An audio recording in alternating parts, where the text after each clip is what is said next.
40 سال کے سفر میں داتا صاحب لکھتے میری ایک بھی نماز قضا نہیں ہوئی، ایک بھی جمعہ قضا نہیں ہوا۔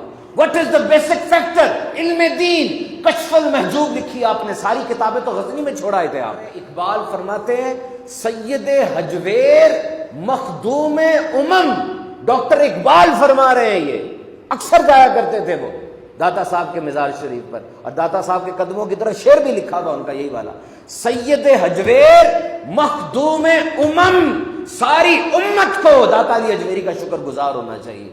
اور فرما رہے ہیں کہ پنجاب کی سرزمین پر اسلام کے اس بیج کو بونے والے داتا صاحب ہیں، اور یہاں پر کتنی بڑی بڑی ہستیاں کہہ رہی، کون نہیں آیا اس در پر؟ خواجہ معین الدین چشتی اجمیری نہیں آئے اس در پر، 40 دن تک بیٹھے رہے۔ بابا فرید نہیں آتے تھے اس در پر، بار بار آتے تھے۔ کیا تھا اس در پہ جو اتنی بڑی ہستیاں حاضر ہو رہی ہیں؟ اور 40 دن کے بعد خواجہ خواجگان، سلسلہ چشتیہ کے شہنشاہ، ہند کے شہنشاہ خواجہ معین الدین اجمیری کیا فرما رہے ہیں؟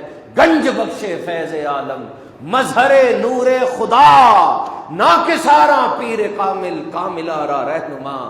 ناقصوں کے تو پیر ہیں آپ، لیکن کاملوں کے بھی آپ رہنما ہیں۔ بتائیے کون کہہ رہا ہے؟ یہ کہنے والے کی زبان ہوتی ہے نا، سٹیٹس ہوتا ہے ایک۔ تو پہلی خوبی داتا صاحب کی کیا ہے؟ آپ سید ہیں، نجیب الطرفین، اماں جان کی طرف سے حسینی سادات میں سے ہے، والد صاحب کی طرف سے حسنی سید ہیں، دونوں کی آپ کو برکتیں حاصل ہیں۔ اور یاد رکھو سید انسان کبھی اپنی کوشش سے نہیں ہوتا، this is by not by choice, this is something blessed, this is something bestowed, آپ کو مل گیا۔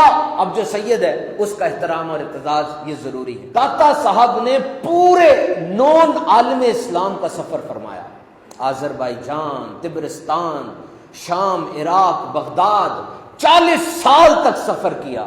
کہتے میں ایسے بزرگ سے ملا جنہوں نے 40 سال تک اپنا پہلو رات کو زمین پر نہیں لگایا تھا، دن کے وقت تھوڑا سو جایا کرتے تھے۔ ایک ایسے بزرگ سے ملا جو 20 سال تک بیٹھے نہیں تھے، بس نماز میں جتنا بیٹھنا ہوتا تھا اتنا بیٹھتے تھے۔ ایک ان کا مشرب تھا، ایک ان کا ذوق تھا۔ کہتے میں ایک جگہ پر گیا، ایک شیر نے میرے اونٹ پر حملہ کیا، میرے اونٹ کو زخمی کر دیا، پھر وہ شیر چھوڑ کر اوپر چلا گیا، درندے اور آ گئے، وہی شیر اترا، اس نے اونٹ کو مار دیا، پھر اوپر چلا گیا، اور وہ باقی درندوں نے اس اونٹ کو کھا لیا۔ وہ شیر اترا، ایک لنگڑی لومڑی آئی، وہ شیر پھر ہٹ گیا، لومڑی نے اپنا حصہ لیا، اور وہ جو شیر مارنے والا تھا اس نے تھوڑا سا گوشت کھایا، اور منہ پھیر کے داتا صاحب کی طرف دیکھا اور انسانی آواز میں کلام کیا کہ دیکھو لقمے کھانا تو دوسروں کا کام ہے، جوان مرد وہ ہوتے ہیں جو دوسروں کے لیے لقمے چھوڑ دیا کرتے ہیں۔ کرامات بھی ہوتی ہیں، ایسا نہیں ہوتا کرامات نہیں ہوتی۔ آپ نے ایک مسجد بنائی،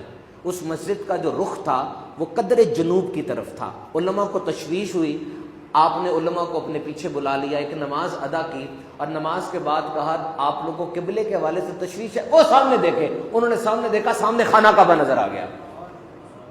اب یہ داتا صاحب کو اپنی اس طاقت پر یقین تھا کہ اتنے حجابات ہیں، لیکن میں خانہ کعبہ دیکھ بھی سکتا ہوں اور ان کو دکھا بھی سکتا ہوں۔ ایک انگریز آیا تھا، اس سے پوچھا تم نے لاہور دیکھا، بڑا کچھ دیکھا، شیش محل دیکھا، قلعہ دیکھا، یہ دیکھا، وہ دیکھا، یہ تو بتاؤ تم نے کس چیز نے متاثر کیا؟ وہ کہنے لگا میں تو حیران ہوتا ہوں، ایسے لگتا ہے کہ لاہور والوں کے دل اس ایک قبر والے کی مٹھی کے اندر ہے، ایسے لگتا ہے کہ صوفی کی قدر، اس صوفی کی عزت لاہور والوں کے دل میں جیسے ڈال دی گئی ہے۔